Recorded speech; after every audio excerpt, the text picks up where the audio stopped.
Hey, this is Chuck Garrick from Beasto Blanco and Alice Cooper, and you are listening or watching Nashville on the Rocks.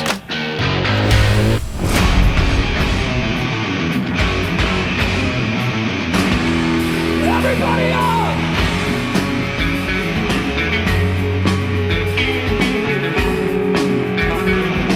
Hey, wait! Give us some bass!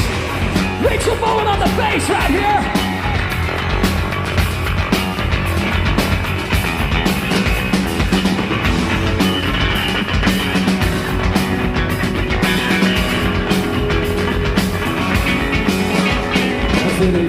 Hey rockers, I'm Lisa Karkos, and I'm absolutely thrilled to have you back for another episode of Nashville on the Rocks. Today's episode features an incredible guest, the talented bassist, songwriter, and co-founder of the renowned American hard rock band Skid Row. His remarkable journey spans over 30 years, leaving a significant mark on the global rock music landscape. He has played a crucial role in creating some of heavy metal's most cherished songs. Tracks like Youth Gone Wild, I Remember You, and 18 in Life showcase his exceptional creativity, skill, and vision, ensuring his enduring legacy in the world of rock music. So kick back, grab yourself a cocktail, and join us as we explore the life and musical career of this pivotal artist who helped define rock. We hope you enjoy our conversation with our friend, Rachel Bolan.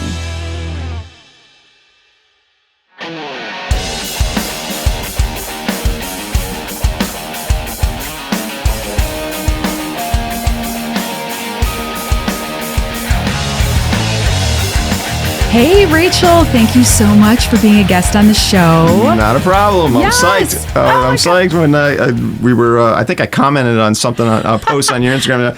Thanks for the post. And you said, hey, I know you don't live here. I was like, oh, cool. Because I've watched your podcast. It's cool. And so many of my friends have been on it. So. Oh, no, that makes me so happy to hear that. Yeah, that's exactly what happened. Like, you liked something that I had shared on a story, and I was like, oh my God. I was like, you know who I think would be a great guest for the show? And Dan was like, absolutely. So for everybody that is listening and watching us right now, welcome Rachel Bolan from Skid Row. Thanks. Yes. Hey, everybody watching and listening. Watching, listening. Yeah, we appreciate you being on here, man. You're really doing us a huge solid, man. Yes. No worries, man. No worries. All right. Especially because you don't live here anymore.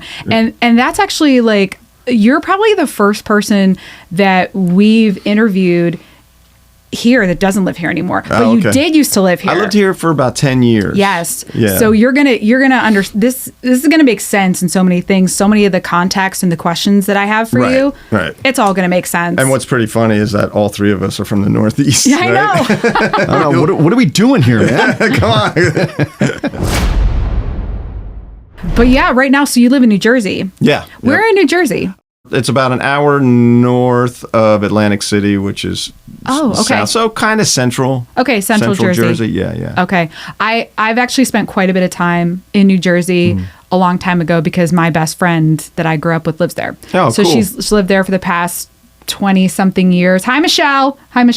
Hey. And we actually had the book Weird New Jersey. This was before we were 21, so we couldn't do anything like extra fun. So we just like drove up and down the state of New Jersey, which doesn't take much time to do. Right. And like we're looking for all this random shit. So we were in Asbury Park like at like midnight when we should not have been there before they redid it and made it look nice because we it's wanted to beautiful find now. this haunted shit. Yeah. So And by the way, like, didn't George Carlin say something about it's the Garden City, right? And he Garden says State. Garden State. Yeah, Yeah. if you're growing smokestacks, right? Is that what he said? That's right. That's right.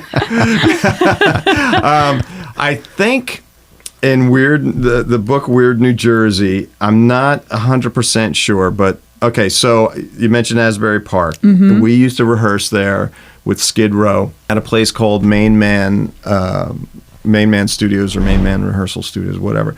And a friend of ours, Keith Roth, who's now, Keith. Yes. Yeah. Oh, he was on the show. Yeah, he was That's on the right. show. He was just on Yep. the show. So Keith Roth he owned the place and he ran the place.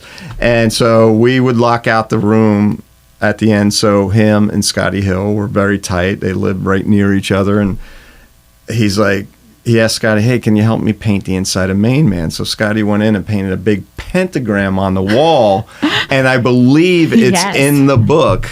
Really? Weird, New Jersey. Really? No kidding. So it got somewhere. I don't know whether it got into the newspaper because he did it. He painted it on really thick, and then when they went to put the final coat, they're like, "Oh man, you can still see the pentagram." Because it's in black, right? Well, yeah, everything. But it's the same color, but you could see the You can still texture see of it. it. Like if you look at the wall like that, oh yeah, there's a pentagram, and it's like it's huge.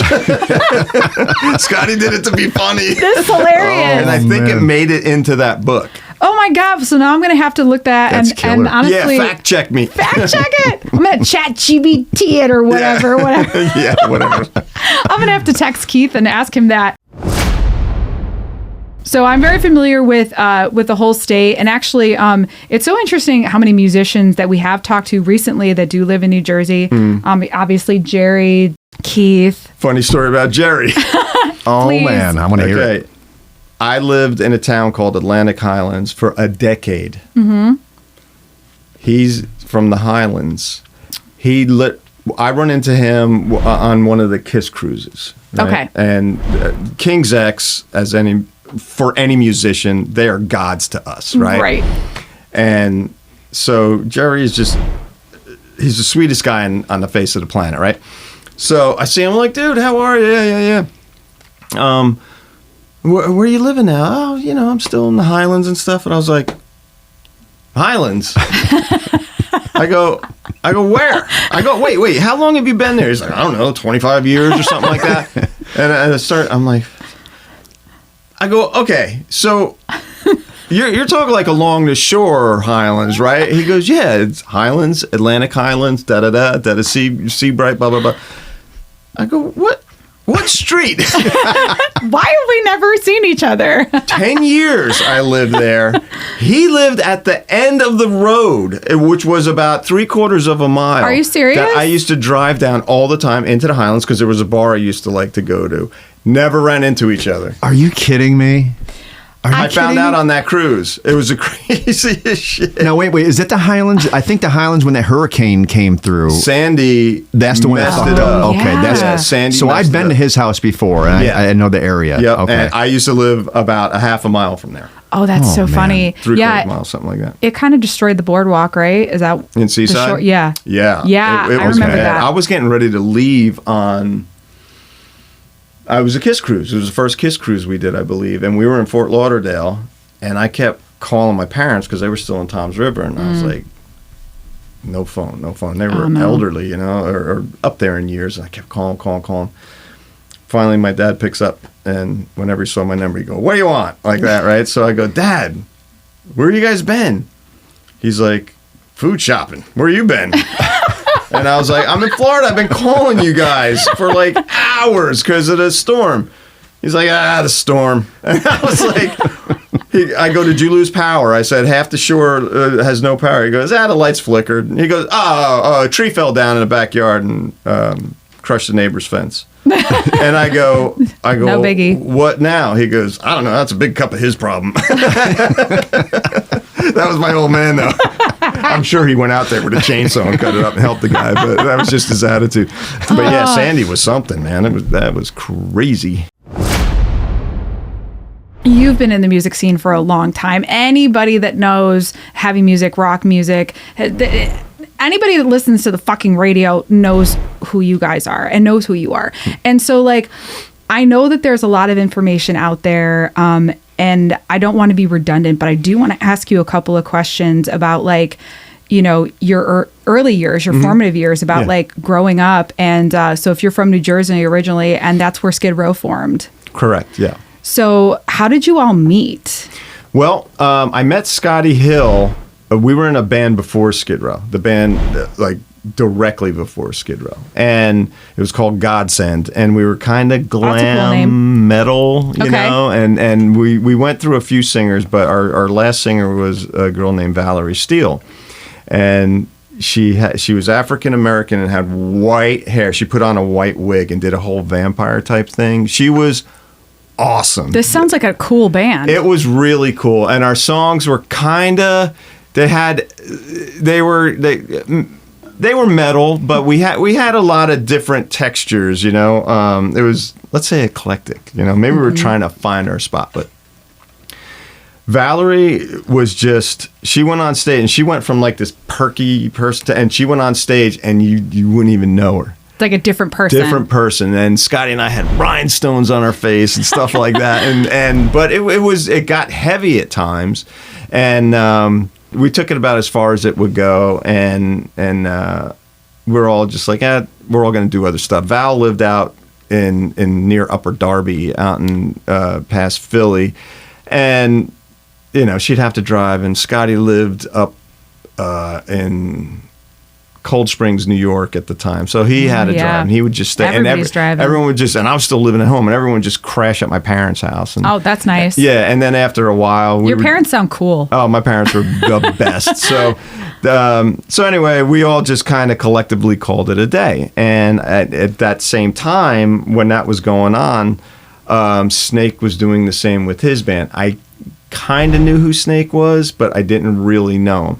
And I had met him, and this is really weird. I had met him when his band Steel Fortune was opening for TT Quick at this place called the Fountain Casino, and they'd open it up like every other Thursday. Well, Snake was going to do the LA thing, and I met him real briefly, and I'm like, this guy's so cocky. Right? He's like, I'm going to LA type of thing. And so the band I was in at the time took over. They were both cover bands, so we took their spot for a few Thursdays, 3 or 4 Thursdays. Anyway, Sure. Fast forward to Godsend days, and I meet Scotty Hill, and we have the band together, and then the band breaks up.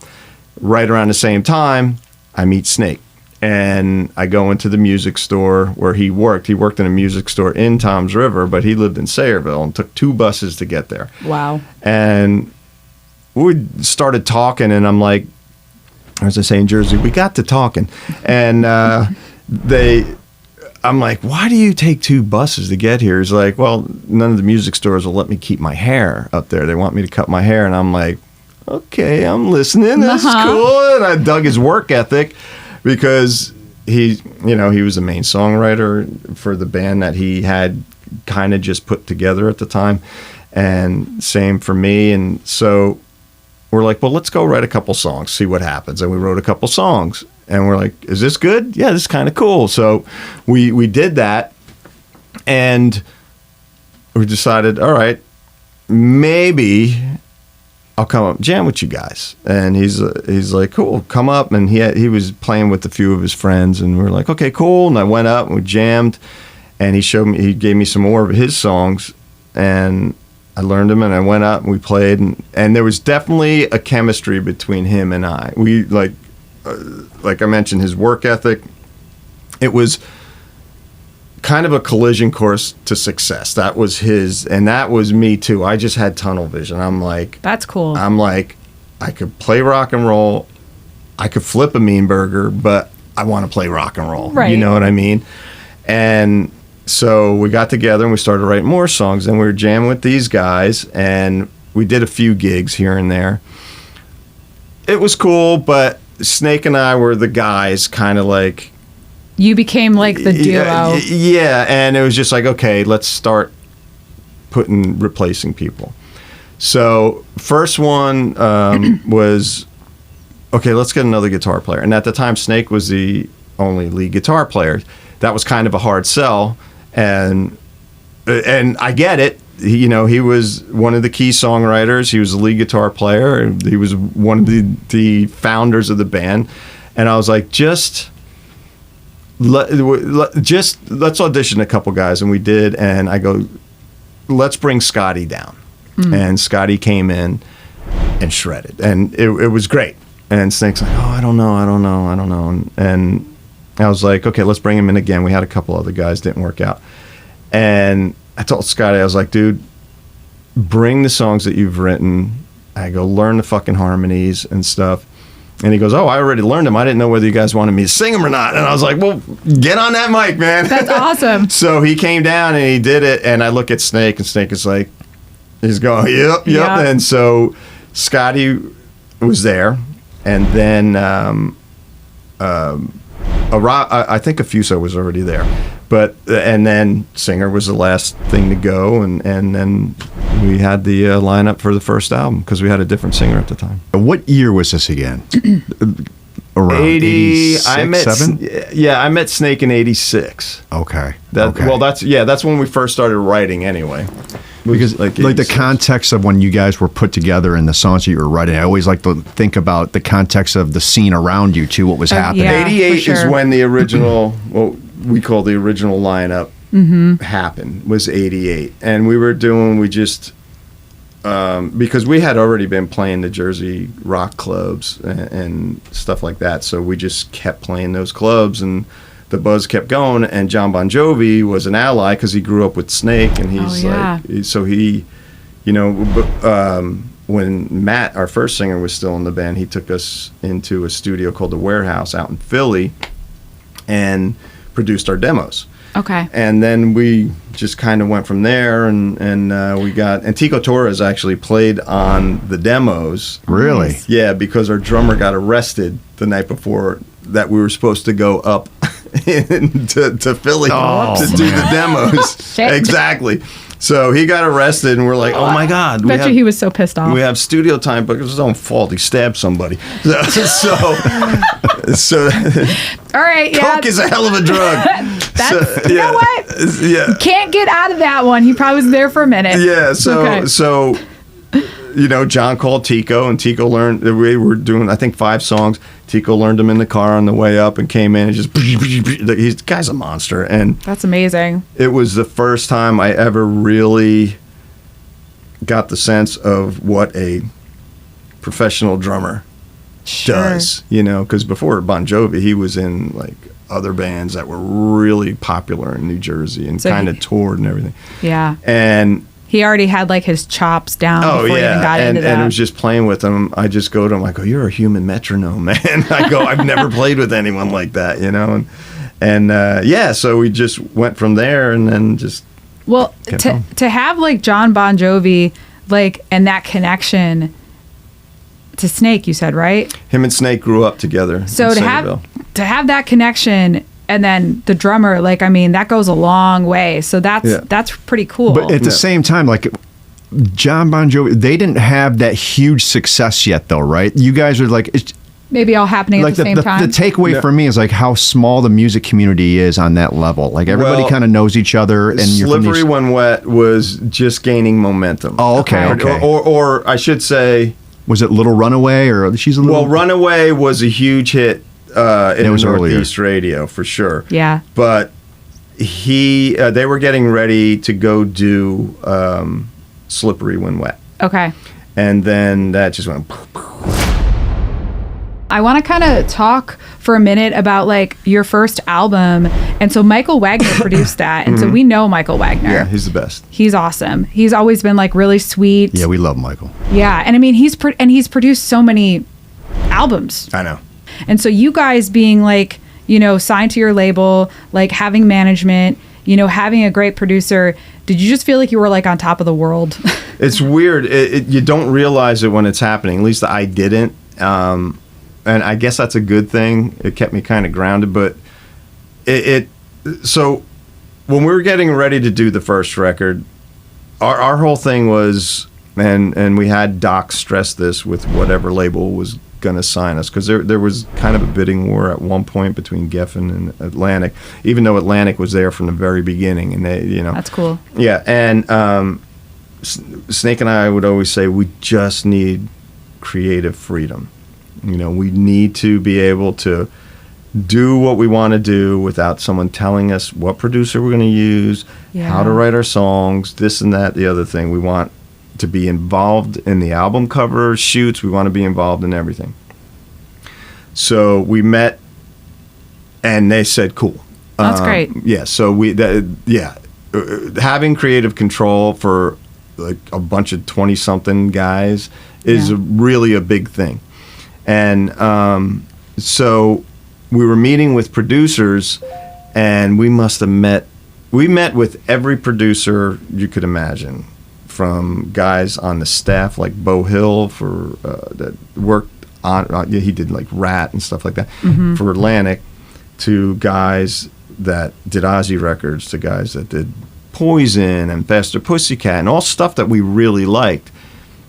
But it was it kind of felt like we were giving up control when they would just, we're like, oh yeah, they're really cool. And then they would just say this one thing and we'd be like, that might bite us in the ass. That's going to come around. And then, so we're playing what was it called? The Living Room in Providence, Rhode Island.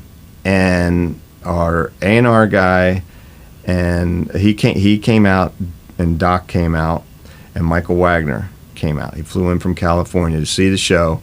And then after the show was done, we were just sitting at a sticky table in a stinky bar, and it was a short table, and Snake was kind of across from me. I'm seeing the vibe. Yeah, I'm feeling it. And so Michael Wagner's talking, and I just said, "Why Skid Row? Why do you want to produce Skid Row?" He goes, "I honestly really like what you guys are doing. I think it's different, and this and that and the other thing." And I go, "What would your approach be?" He goes, "Let the band be the band." And I look at Snake and I kick him under the table, and we're like, cool. That's the right and we answer. talked, and I don't remember the conversation honestly from that point there. As soon as we were done, Snake and I went away. We're like, this is the dude. That's it has to be Michael Wagner. Plus, we love so many of the records that he did. You know what I mean? And so we told Doc, we're like, Michael Wagner has to do it. What he said there, and you know Michael, he's so genuine. Everything he says, it was like, he's not bullshitting. Right. We know he means that. Yeah. And Well, he doesn't need to. No. He could work with... Yeah, he could go just move on and work with someone else. Yeah. But the fact that he like flew there... if you guys didn't fit, he'd be like, okay, on to the next thing. Yeah, you know? exactly. And the fact that he genuinely liked the music, and he named songs and stuff like that. Where there were guys coming in. There was this one guy for Geffen that Geffen brought in when we were still almost with Geffen, before we actually signed with Atlantic. And we showcased for him and for the A&R guy at Geffen, and we played, I want to say, about 25 songs. And we had songs that we stopped playing in clubs because we didn't like them anymore. We thought they were a little too pop for us. So, and then our manager at the time was like, no, put them all in there. Put every song you have in there. And so we're like, we all talked, we're like, we'll put one of them. And then just, oops, we forgot, you know. So out of all those songs, which included everything on the first album and then a few other songs, the dude picked 2 and wanted to scrap all the other ones. He didn't like Youth Gone Wild. He didn't like Big Guns. He didn't like anything except for 18 in Life and Making a Mess. And he wanted Making a Mess played completely at halftime, not fast. And so we're like, okay. Oh, and then Geffen signed us. Doc said we're going to go with Geffen, and we're just like, what about Atlantic? Right. And they're like, Geffen came in with more money, and we're like, we don't have any money right now, so we don't care about money. And you know, so then I guess and then John heard about it, and he actually came to my parents' house to celebrate, him and his wife Dorothea, and brought champagne. And he's like, hey, you got a record deal? I'm like, yeah. And he's like, yeah. And we all just kind of got quiet for a second, and yeah, cheers, whatever. And then I guess he must have gone back to Doc and said the dudes are bummed. They really want to go with Atlantic. So he went back to Atlantic. They worked on something, and they came through, and we're like, yes! When your first record came out and your guys' image and how you saw yourselves fitting in, I was wondering how intentional, like, because it seemed like you guys were trendsetters at the same time, and you were kind of coming from an era where there's a lot of stuff that wasn't heavy, but you guys maintained this heavy image thing. And you had like I remember you came out, you were the first person to see with that nose ring, right? And a lot of my friends like started doing that, and so you guys are trendsetters. But I was wondering how intentional that was of keeping the heaviness coming out of that. You know, it was just a natural thing. It wasn't really, we weren't really doing anything. I think Michael made it so that the guitars were a little more raw than a lot of bands that were putting stuff out. And you know, the drums had more, I mean, that guy pretty much invented gang vocals, you know, the way the big gigantic gang vocals. And, and the the snare drum on the ballads that the reverb goes on for 4 days type of thing, and, Right. But it was very natural. Our look had some massaging to do because we were just like, are we a glam band? What are we? Everyone's a glam band now. So there's a picture in Mark Weiss's book that, oh God, I wish he never put it out. I'm like, we're all done up. We all have makeup on, and I have a pirate hat on, and our hair is all teased out. We need to find this picture and insert it now. You really Now. don't. No, we won't do that to you, man. But yeah, so I need a reference though, so I can it's terrible. It's in Weiss's book, The Decade That Rocked, or something like that. But anyway, so we do this photo shoot, and it goes to Doc, who was staying at Johnny Bonge's house in New Jersey, at John Bon Jovi's house. And I get a phone call at my parents' house, and I pick up the phone. I'm like, hello? What the fuck do you guys think you're doing? And I'm like, Who was it? I go, who is this? He goes, it's your worst fucking nightmare right now. And I go, who the fuck is this? Because they were so mad. And it was John. Are you serious? And he's like, John Bon Jovi? yeah, he goes, what kind of fucking picture is that? He goes, you walk around looking cool when you're going to work, and then you look like an idiot in these pictures, all of you. Holy shit. And I'm like, so reschedule a shoot. He's like, reschedule a shoot. Oh man, that was a good phone call then, man. Huh? It was a really good phone call. And I told him that. He's like, this is just like within the last year. So I go, remember when you made that phone call to me? He's like, I never did that. I was like, oh no, not nice guy. Yeah, I was just gonna say his persona just seems like he's too nice to do Believe that. me, he is nice. He is nice. So but he meant it. He meant it big time. No shit. That's so funny. Thing is, he just saw the pictures. He's like, a fucking pirate hat. Did you have someone? Did you guys pick your how does that work? Did you have like an image consultant or something? Never. No. Okay. No, yeah, never. I don't know if that existed or someone that just did wardrobe. I mean, for you. they did exist, but Yeah. every time we'd see one there, and I'd be like, no, I'm not wearing that. And they're like, well, you need to do. I'm like, I'm not wearing that. I'm not comfortable wearing If this. I wear that, I don't mind getting yelled at on my behalf. But if I get yelled at on your behalf, fuck that. not doing it. Yeah. You had the thrash metal and the Metallicas, and you had like the glam rocks, and you had like, I don't know, Chili Peppers and stuff like that. But you guys had like great heavy songs, but they were like relatable and like, I don't want to use the term what it poppy. is, baby? Like I was there when all this came out, man. I was a huge Guns N' Roses fan when they came out, and when you guys came out, I was right at that right age, to go, what is this, And I just felt like you guys had that aggression, and everybody was so excited. It was like high velocity. And I used to think like, these guys can open up for anybody too. Like on that first record, they can go do a show with Guns N' Roses. You can go play with Poison if you wanted to, because you had that ballad, and then you could do you can open up for Metallica. You know what I'm saying? It's That type of thing. interesting that you sit and vote them for all those bands, actually. Yeah. It's interesting that you say that, because everyone always said that. It's like, you guys kind of fit in everywhere.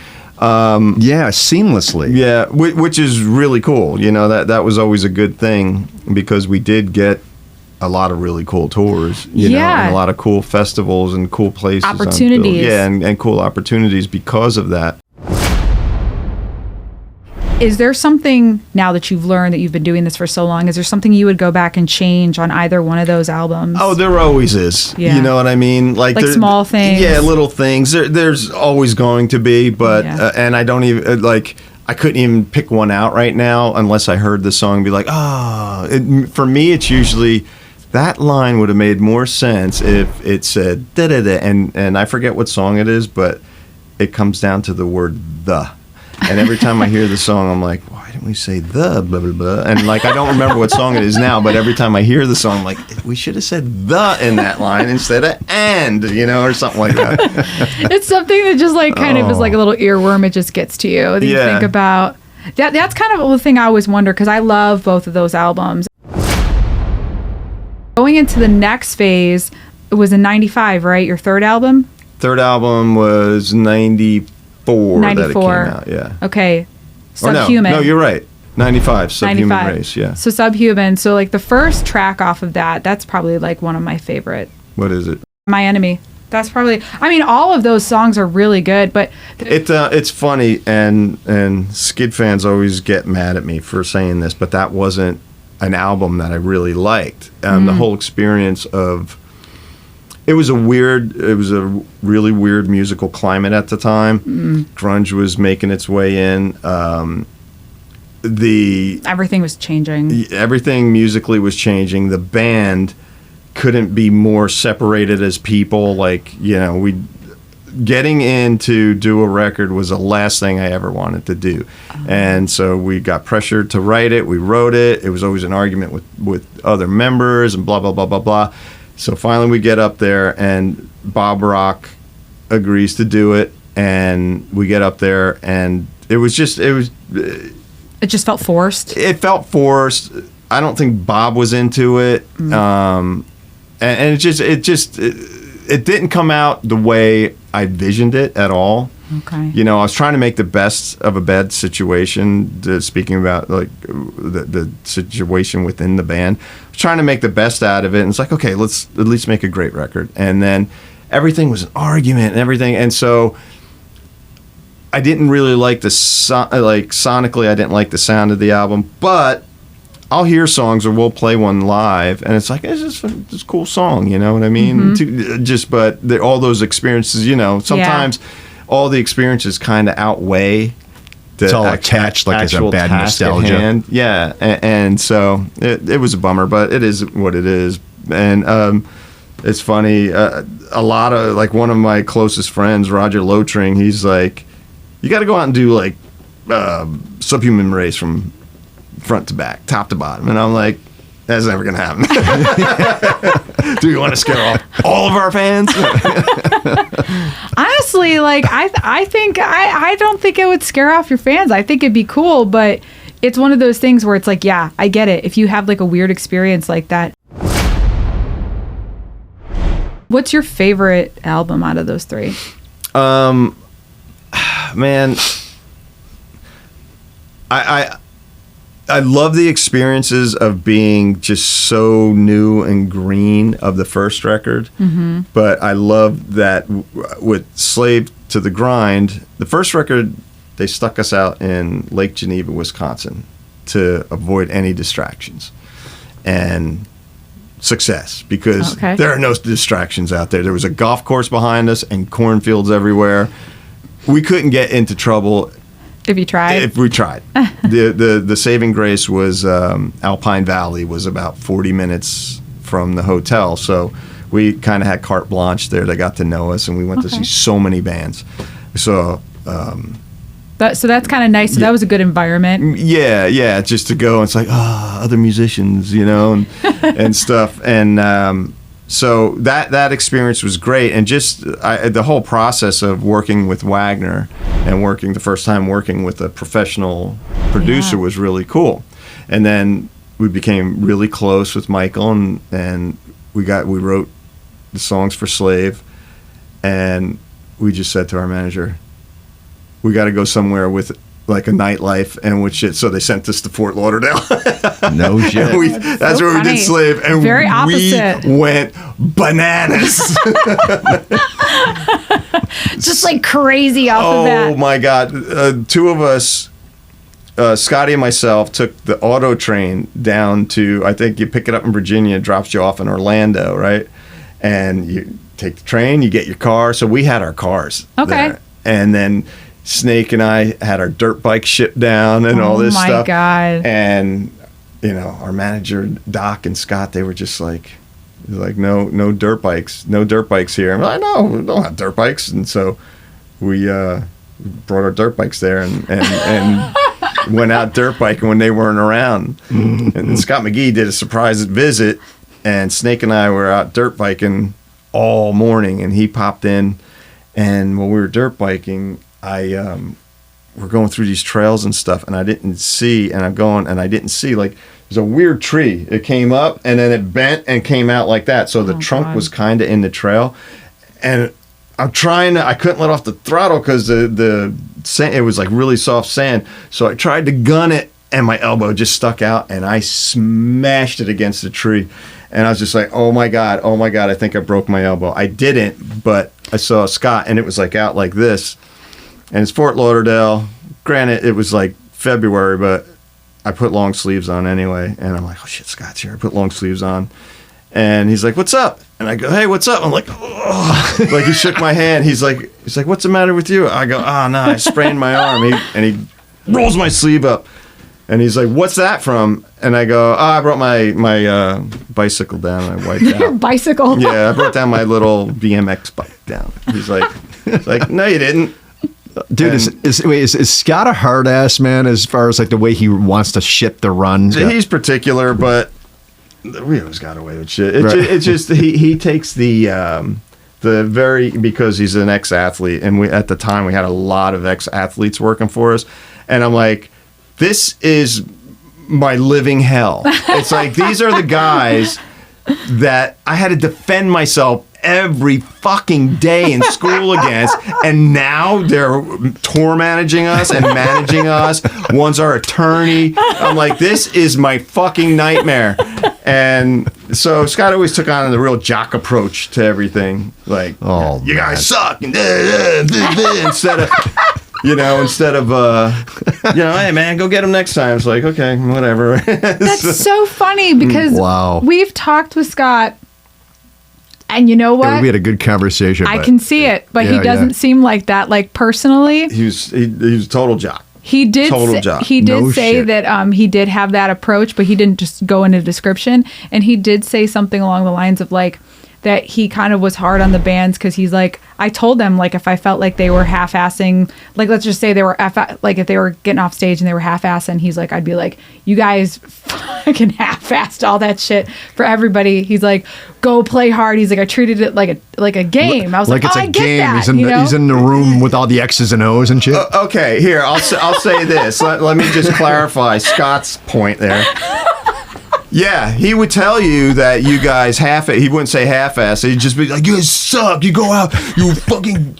I'm like, dude, I'm fucking exhausted. He's like, oh, you go and stand on your dick until 5 a.m. and drink Jack Daniels all fucking morning, all fucking night, and just fucking whore around and blah, blah, blah, blah. But you can't go out there and put on a good show. There's Scott's delicate touch right there. Come on, man. Did he use any sports lingo? Like, man, you're fumbling the ball. Sports lingo all the time, and I'm just like, dude, you're making me hate sports more than I already do. I'm a Yankees fan. I love Yankees. And I love racing, but I'm just like, holy shit! You just say all this shit, and I just be like, what kind of approach to having a band? He never was like, come on, you guys could do better. No, that never came. There's no I in Scott, I'm calling you out on this, man. Never. Oh, come on, you guys could do better than that. Yeah, right. Holy shit. Oh my God, that is awesome. Hilarious. I'm like crying over here. Holy shit. That is. He kept us laughing though, man. I'll tell you what, he is one funny motherfucker. Oh, he's got all the stories, and I could see that too. Yeah, you know what? Yeah, I'm very interested to hear what he has to say next time around. I want all the details. I want all the dirt.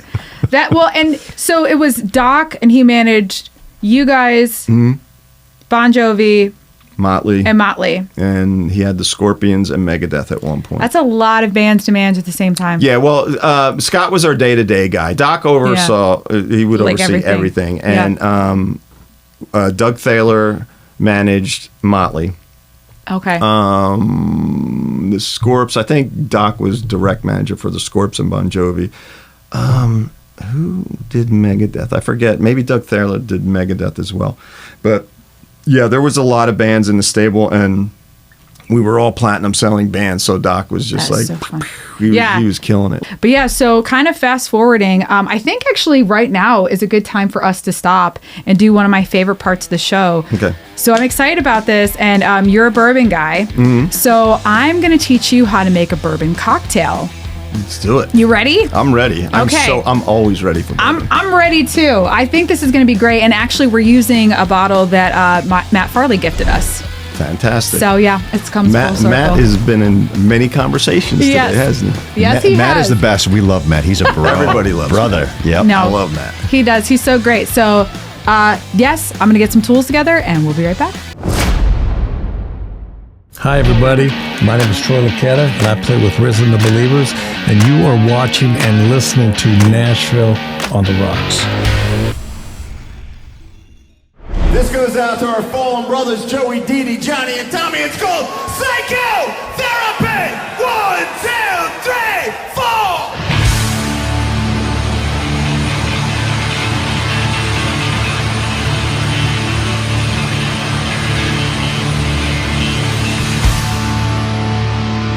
Are you ready? Are you ready? Yeah!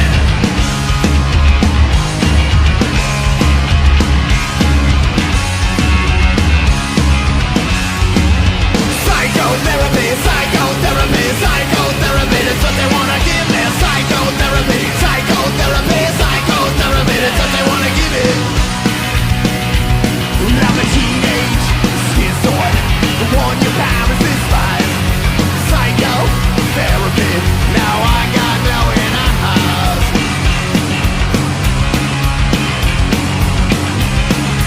Teenage schizoid, the ranks and mother. All right, we are back, and I have one of my favorite bourbons in my hand that was gifted to Dan for his birthday last year from Matt Farley. So Thanks, Matt. Mick's Appreciate you, bourbon. brother. Yeah, thanks, Matt. Matt, Okay. He's here again. He's here again. So I think what we're going to do is, because I know this is a really classic cocktail, but every time you make a classic cocktail with like a different type of, spirit, like substitute one for the other, it's going to change it a little bit. So I think that today you like old fashions. I wanted to kind of do something that you enjoy. So we're going to do an old fashioned, and we're going to do it with the Michter's bourbon. So I'm sure that you probably have made one before, but I'll just kind of walk you through it and we'll make a good one. We got Awesome. a couple of different little things that we'll add to it for fun. So I think it'll be good. So we're going to start. For those of you that are watching us, obviously you're going to be able to watch what I'm doing, but for those of you that are listening, I'll walk you through it. So we're going to take our instrument right here. This is a jigger. All right. So this is 2 ounces on the larger side and 1 ounce on the smaller side. Okay.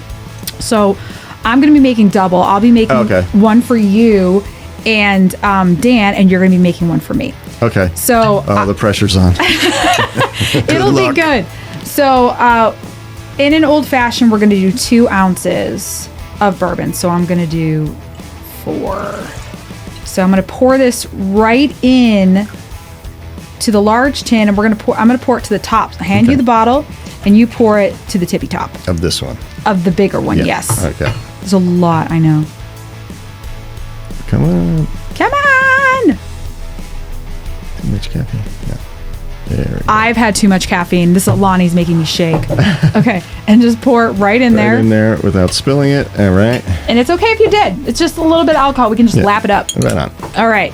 So then what we'll do is we'll take this simple syrup. So I don't have, if you want to make like a really nice old fashioned, it's a little bit more rounded. Demerara is what people use. So it's a Demerara sugar. Okay. You can make a simple out of it. So I just have white sugar. I'm just going to be using that. And I'm going to be putting in, for 2 drinks, I'm going to be putting in 1.5 ounces of simple. So you're going to flip that side over. Okay. Now you see in here, there's like little measurements. Yep. So this first one from the top, that's 3/4 of an ounce. Okay. And that's how much I put in? That's how much you put in. Okay. Exactly. Oh, you're doing amazing. Hey, I'm all right. All right. Perfect. Yep. And you're just going to pour it Zoink. right in there. Awesome. Okay, so now we have this in here. Now we're going to stir it. We're going to take this spoon and we're just going to stir it. And stirring takes a little bit of practice. So, Am I using the right end? Oh, yeah. Okay. yeah, no, you are. I was like, No, they're you two are. different stirs. I was like, Yes. I don't see the batter or whatever. the thing is. So stirring is like a weird kind of art form. Like it's just, it's a rhythm thing. You just get used to it over time. And you are doing a fantastic job. It's the only thing is it's supposed Stirring to get the cold. shit out of this thing. Stirring the shit out of this Killing it, dude. bourbon old fashioned. And see how it's getting like, do you feel it like getting Yeah, cold? getting colder. Yep. All right, so it's working its magic. Physics is happening here. Okay, so I think we're probably done. All right. And we'll just, you can put that on the table. We'll take the strainer. Okay, and you're going to pour everything into the glass. Oh my God. It's going to be fun. Yes, perfect. Okay, so this is a very boozy forward drink. So now we're going to take some bitters. And I know you said you like the orange bitters, and I kind of like to use both for old fashions. Oh, okay. And so, like, if you're home, these are 2 great bitters for you to have. The Ango bitters and the orange bitter. So I'll do 2. 1, 2. And so you do 2 of each. And then I'm just going to stir this real quick again. Man, old fashions really fuck me The up. smell of bitters. They do. Smells so good. So do you like banana chip? I've never had it. This is like it's a tincture, and you can use it with smoked old fashions. You can use it with anything, but I'm gonna try it after I drink this cocktail. So if you wanted to try this, you can do it, and we can just do one at first, and then you can get a smell off of it and see if it's something that you like. It just adds a little more depth to it. All right. Okay, so let's. Does it taste like banana? A little bit. Here you go. This Okay, is gonna that's be mine. yours. This will That be is mine. yours. This will be Dan. It's a banana chocolate chip. See, I don't know if I'd like that. I know. I like whiskey flavored whiskey. Understood. I get that. All right. Oh wait. The orange Fuck. peel. I forgot the orange peel. It's always something. Important part. I know, right? Here you go. Sorry, I'm just doing this for you. All right. All right. So, Why? no, I know why we do that. Do you ever see guys that like light a lighter and go? Yes. Does that do anything? It does. It does. Okay. It does. So it brings a little bit more of the oils out, and so this is like oils at the glass, but it brings more of the oils out, and it just kind of hits it nicely, and it smokes it just a tinge. Right. So it does taste a little bit different. Okay. Yeah. Well, cheers. All right. Cheers. Thanks for coming. Yeah, you know it. So there's been a few changes in lineup changes. So where are you guys at right now in terms of like writing or like doing an album? Right now, we are in the midst of looking for a singer, and like it's kind of become a thing with Skid Row because we've had quite a few.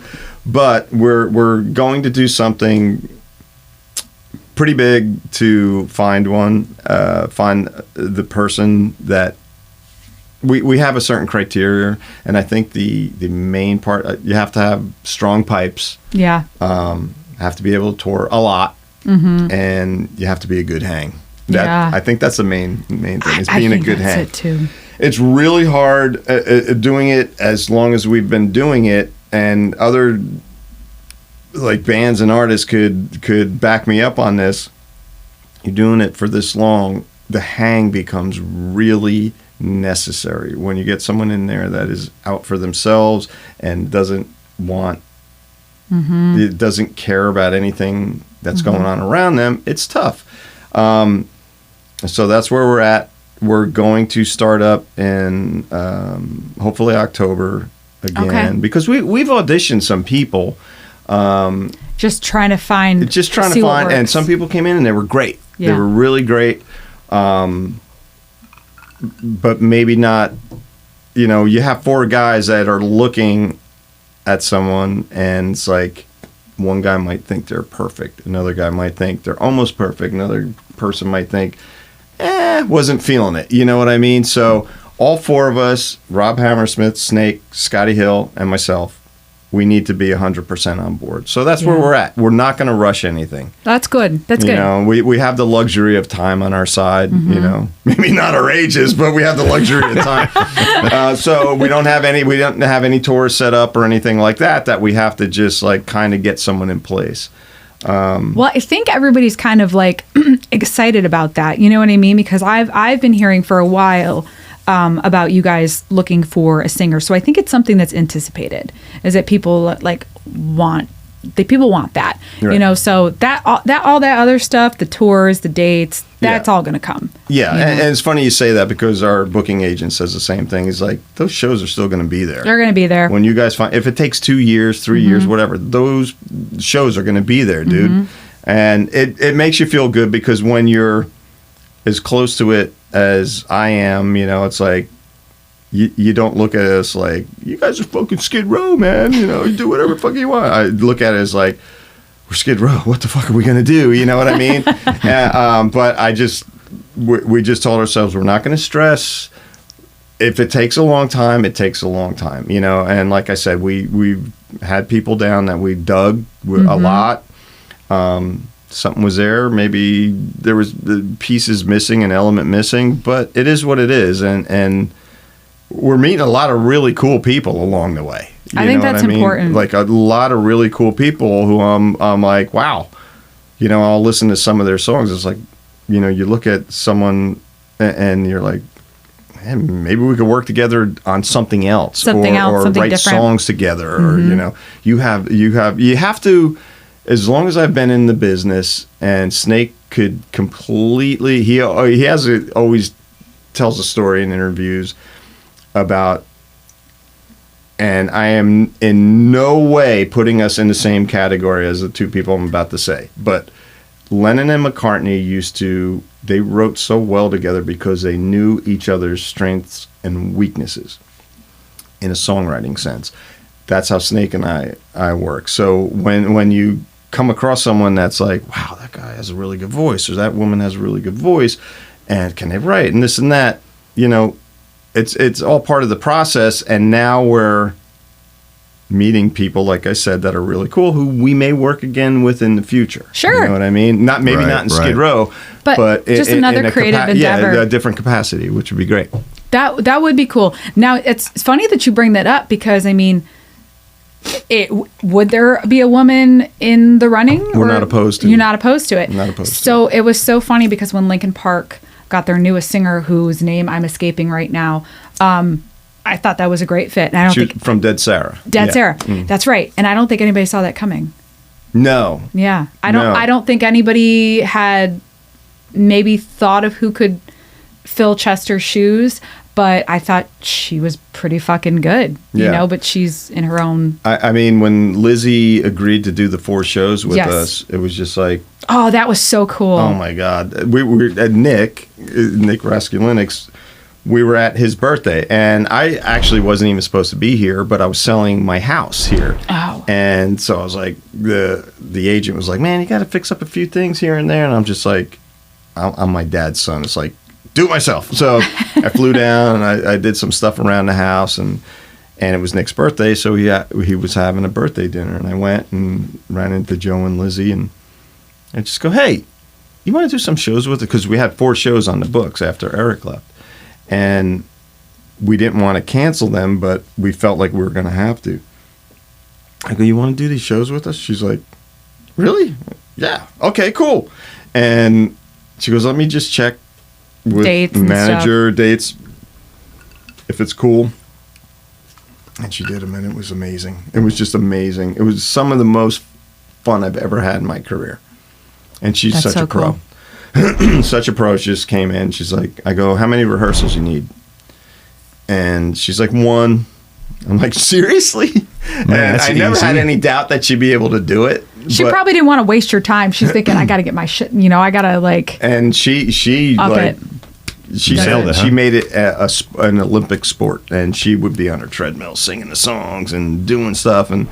And so we booked the first venue that we did was actually dark the night before, but all the production was going to be in already. So we said, can we use it? Can we go in there? And they're like, yeah, sure. You know, if it's closed, no one's going to be in. So we went in and rehearsed for a couple hours, and she's like, hey, I'm going to kind of hold back. You know, I was like, no, I get it, dude. No problem.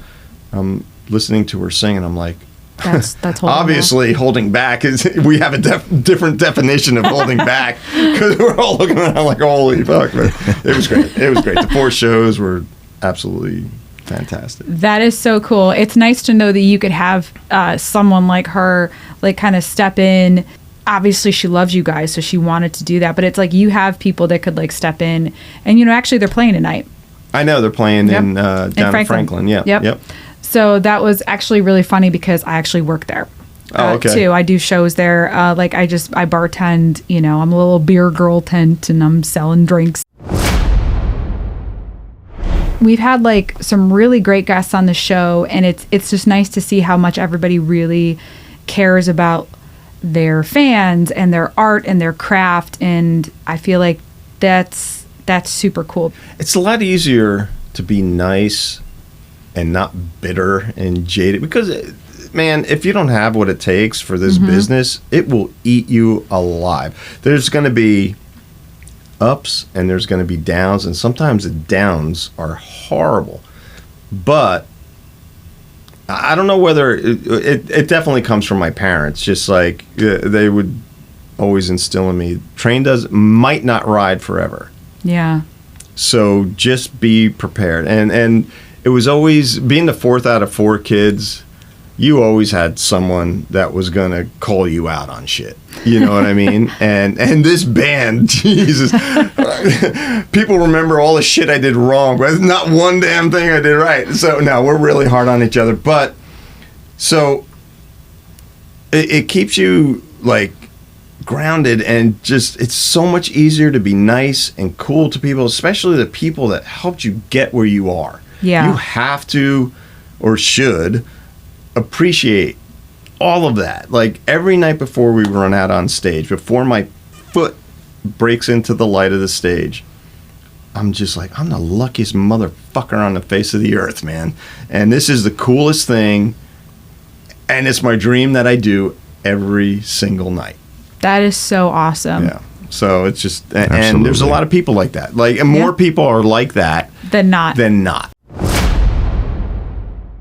So you have some things that you're working on, which is actually why, because you moved back to New Jersey. Yeah. So you're in Nashville doing some stuff. I know you can't talk about it too much, and I don't want to dive into it.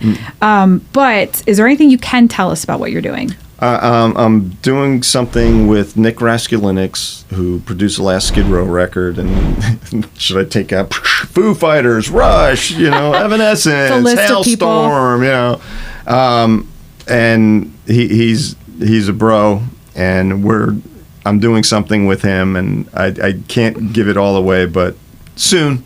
That's awesome. Yeah. That's so exciting. Yeah, and I'm really psyched about it.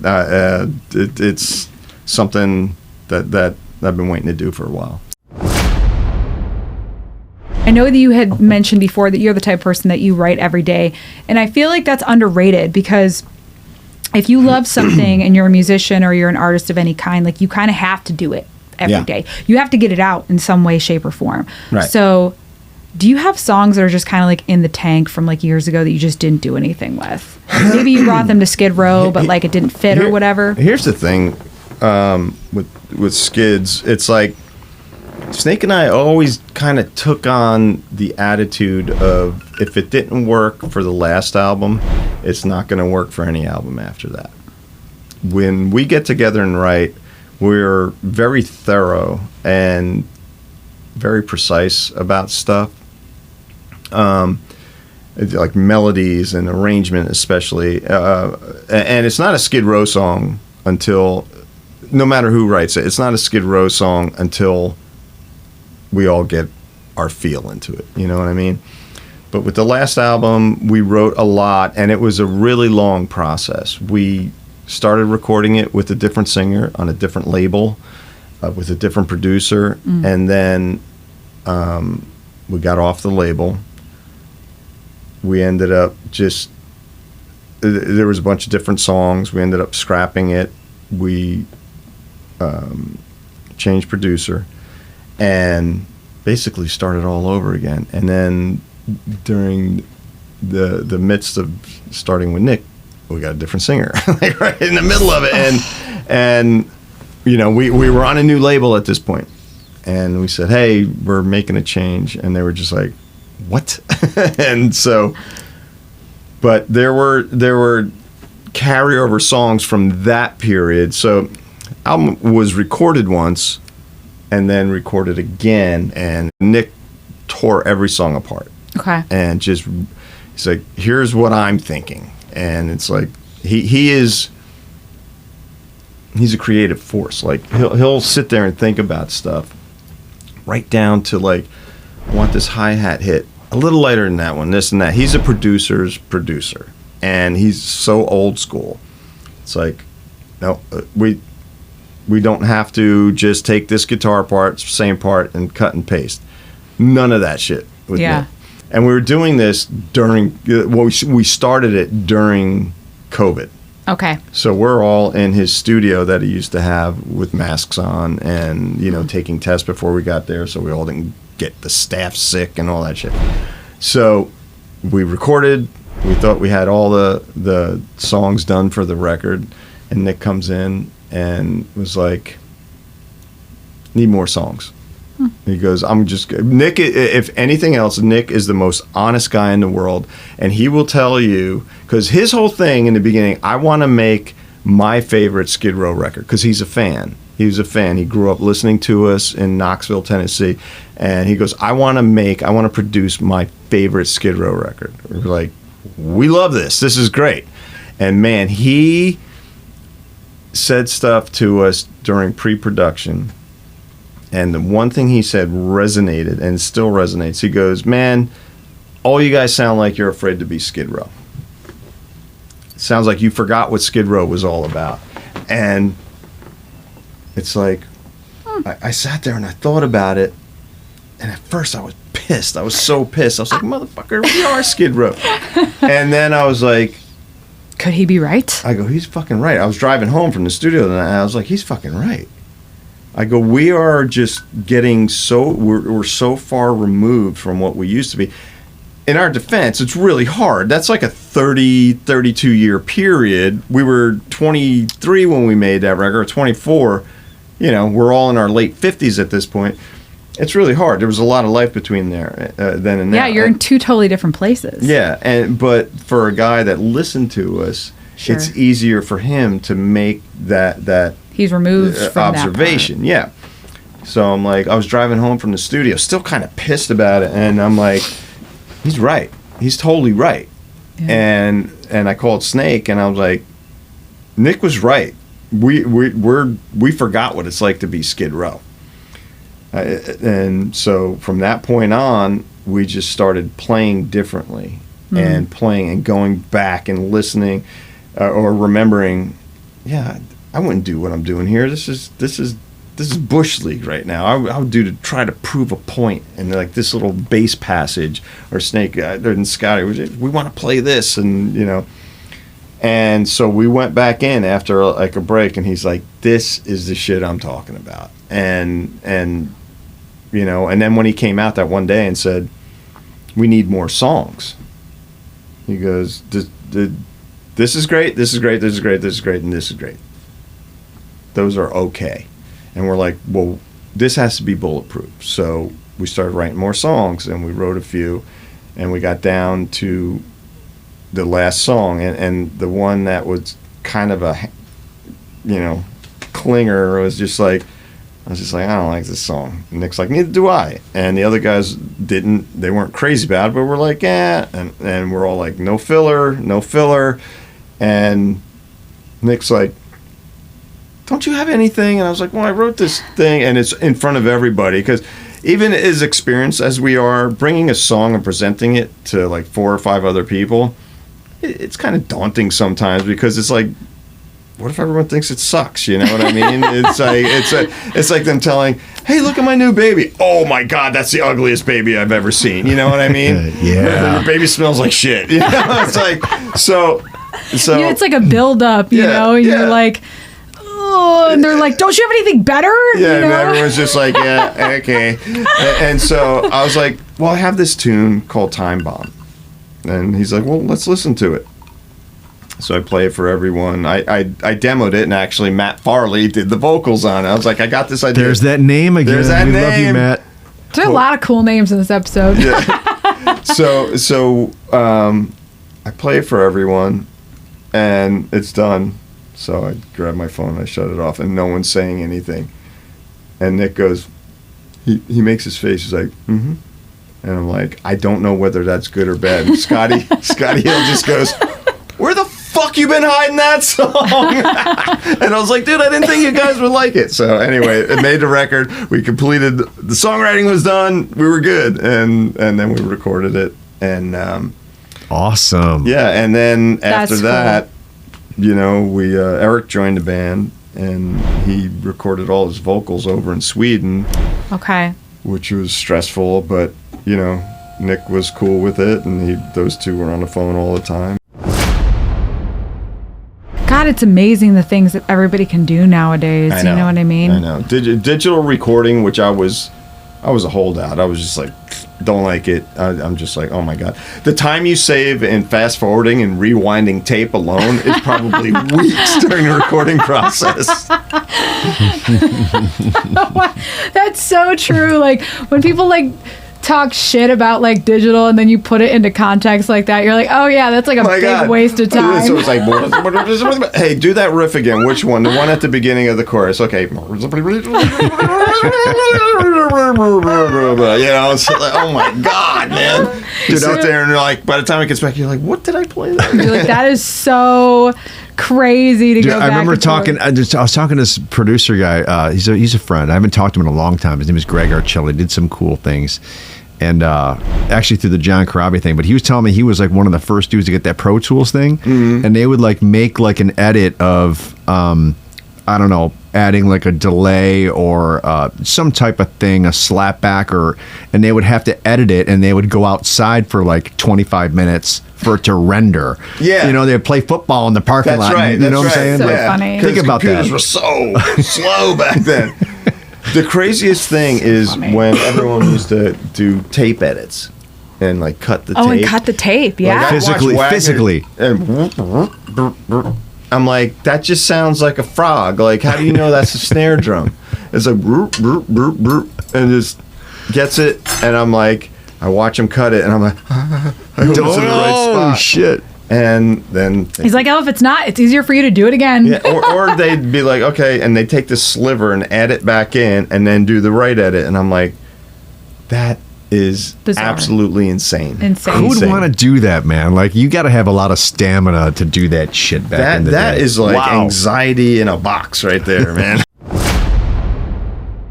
So you've had a chance to work with one of my idols, which I think is so cool, is that you've worked with Stone Sour and Corey Taylor. And it's funny because I wear this shirt pretty frequently. Oh, yeah, Stone Sour. I do. I have a Stone Sour shirt. What a coincidence, huh? What a coincidence. And it was funny because this is embarrassing to say, but I saw Slipknot most recently, in the past 4 years, but I've been going to Stone Sour shows for years, and I just had not the opportunity. You know what? Don't put pressure on me. I just hadn't gotten around to see them yet. So people out there, don't judge me. So I had just 20 years ago, I was going to little Stone Sour shows in little clubs in upstate New York, and so just been following those guys for years. So I mean, you played on one of their albums. I just think that's so cool. House of Golden Bones. Yeah, the double record. It was 12 years ago. Yeah, something like that. There. Yeah.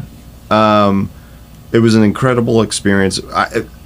When I lived in Atlanta, Rob Hammersmith and I went to what was it called? Carolina Rebellion, a festival up there. I'm familiar with that. We're like, oh, cool. The Hailstorm was playing. I didn't know those guys at the time. We just kind of wanted to go to see Stone Sour and Hailstorm cover Slave to the Grind, right? Oh, because, so cool. Yeah, they covered it on one of their records. And so a bunch of ex-crew guys that worked for, crew guys that worked for us in the past were on that tour. So I hit one of them up, and I'm like, hey, dude, we want to come up there. And he's like, yeah, we'll get you passes and all that shit. Cool. So we're backstage, and we're talking in catering. We're talking to one of the guys that used to work for it. Actually, two of the guys. And here's Corey Taylor walking towards us. And I'm like, oh, shit, that's fucking Corey Taylor. That's really cool. He comes up. He's like, hey, man. And I thought he was just going to go get something to eat. He was so cool. He's like, dude, love Skids, this and that. I'm like, we're here pretty much to see you, man. So and funny. Then we met a few of the other guys and watched the show, and we split. And I guess I don't know how long later we didn't exchange numbers or anything, just pleasantries, you know what I mean, and kind of mutual admiration society there, you know. That's so cool. And I was in Atlanta, and my phone rang, and I picked it up. It said Des Moines, Iowa, and I was like, spam call, and I just put it down, and then I hear the ding, I left a message, and I didn't go back to it for a couple days, and so I was looking at my messages, and I was like, man, they left a really long message, so I just listened to it. And he's like, hey, Rach, this is Corey. It was great meeting you a while back. I just want to let you know, just want to ask you something, run something by you. We are, our bass player left, and we were wondering if you would be interested in recording with us. I'm like, yo, dude, it's Rachel. When? Or how many songs? And he's like, I think it was something like 23, because it was a double album. And yeah, that was a big one. And a couple songs I don't think were on the album. I think it was stuff that could have been on the album, but it wasn't. It was a whole concept record, cool concept. And so I was like, oh, damn, big workload. And I'm thinking, probably have like 4 or 5 months to learn them all. And I go, when? He goes, I don't know, 2 to 3 weeks. I'm like, could you send me the demos like as soon as you possibly can? Wow. And it was a life commitment. He had a lot of faith in you. Yeah, and it was really cool, which really it made me feel really good. And it's like, hey, Rachel, can you make this your life for the next 3 weeks? Yeah, and he was like, we know that this stuff is in your wheelhouse, and and I'm thinking, Stone Sour plays with a lot more notes than Skid Row does, that's for sure. And those guys are all such good players. I'm like, oh man, So he sent me the stuff, and I would sit down in my music room and play, and I'm like, give me the tunings, because we just two tunings that we have, but they had like a lot of different tunings, to the point where they weren't even saying the notes, they're just calling out the frets. And so he sent me, this is this and this is this on this, and it was a big workload, and like my brain was just like bing, bing, bing. And awesome. So I would leave it on, let it play while I was sleeping. You're just absorbing it all day long. I would just let it play, and then I'd go down to my music room and learn another song and get it tight and this and that. And I knew in the back of my mind there were going to be changes when you went to record. There always is. And so the producer, David, and the guys I got there, and we had a system. Sure. It was very cool. I slept at the studio. There were like apartments. It was called the Sound Farm, and it was in, I don't know whether it was actually in Des Moines. It was in Iowa. Okay. But it was a farm. Like, there weren't street lights. It was just dirt roads and whatever. And 3 of us stayed at the studio. I think it was Jim, myself, and Roy. And Roy was the room underneath mine, and he had this old school Pete Townsend type synth that he would fuck around with noises until like 3 a.m. I'm like, and it was shaking my room and shit. And I hear Jim in the morning practicing parts, and I had an amp in my room, and before I went to bed, I'd be like, what songs are we working on tomorrow? And I'd have my headphones on, and I'd be going through shit. And so whoever wrote the particular song, wrote the music to the song, they would come in and sit with me in the control room while I was doing it. Because, like I said, it was a heavy workload. Yeah. I'd be like, there's one little part that I can't decipher. Show me what that is. And they'd have a guitar. They'd be like, it's, A and D and da-da-da. I'm like, cool. And then I'd do my thing. And it was the most creative experience I've ever had in my life. Just to watch these guys. Each guy would come in and just sit next to me on the couch. And it's like, do this, pull that there. And they would always say, but do it your way. And which was cool, because they trusted me to put my technique, so to speak, or style, or whatever I do.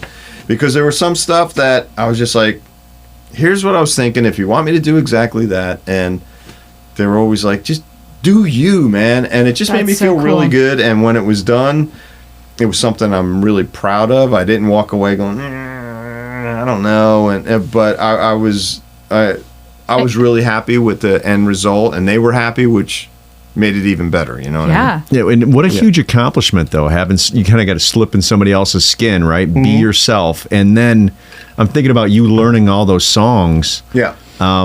by the time you're on song number 15, it's like you got to go revisit song number 1 again because it's been so long, dude, right? It was a lot. It was a real lot, but it was very cool. And when I go back and listen to that, I'm like, man, this was really great.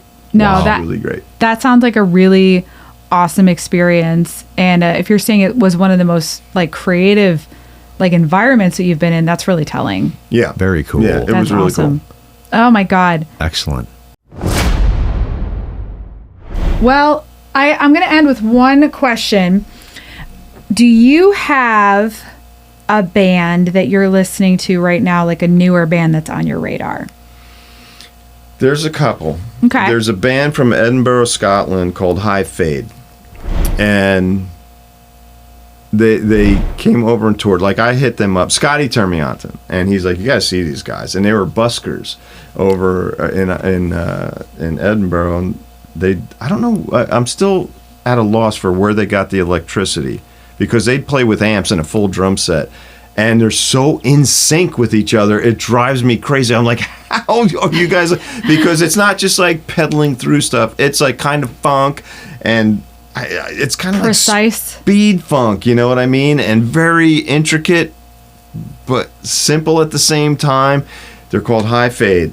That's High one. Fade. That's a cool name. Yeah, and the person I'm kind of like I'm blown away by. It's fucking Youngblood, man. Like, he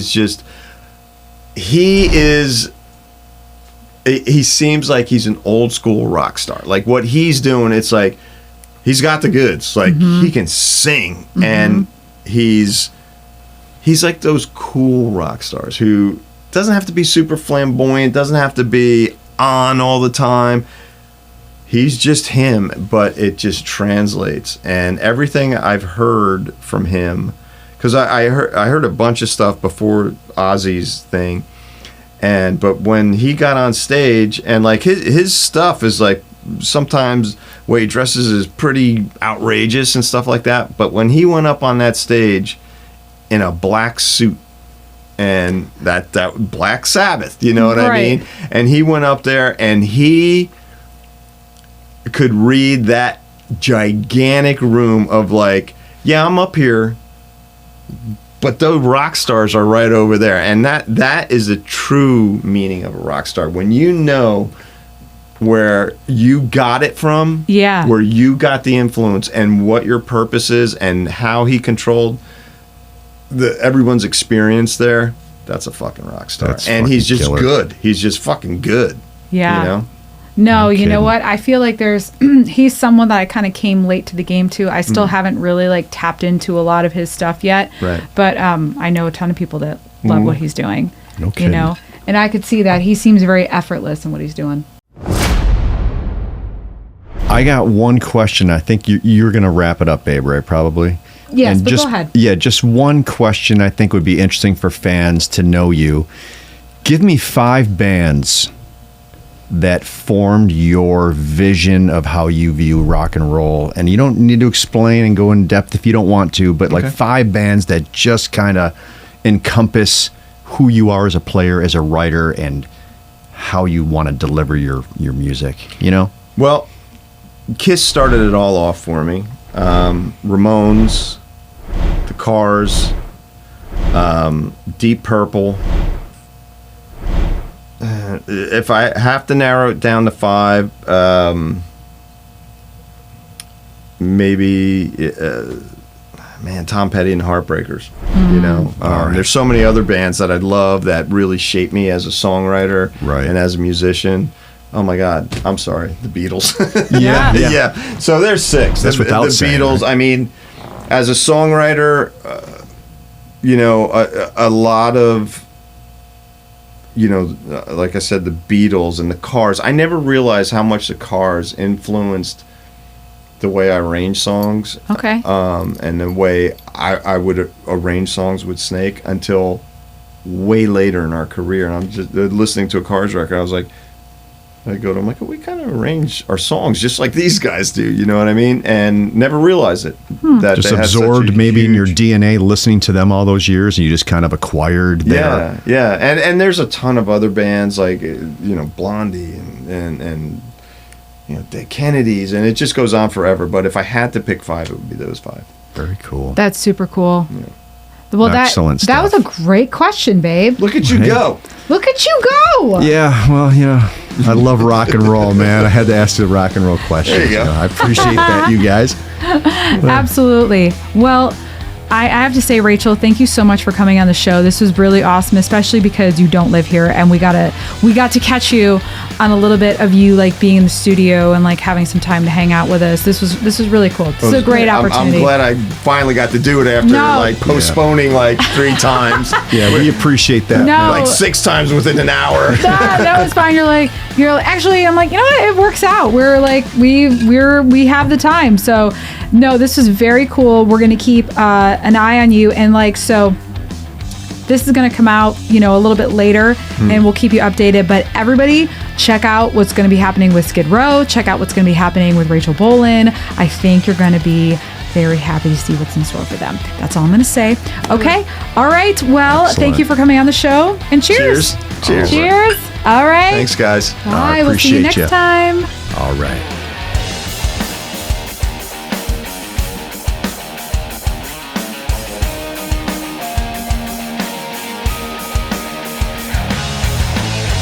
Hey there, thanks for tuning in to Nashville on the Rocks. We're so grateful for your support.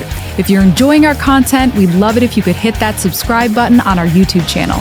And don't forget to follow us on social media and give us a like on iTunes, Spotify, and all your other go-to streaming sites. Your feedback is super important to us, so please leave us a review as well. Thanks so much.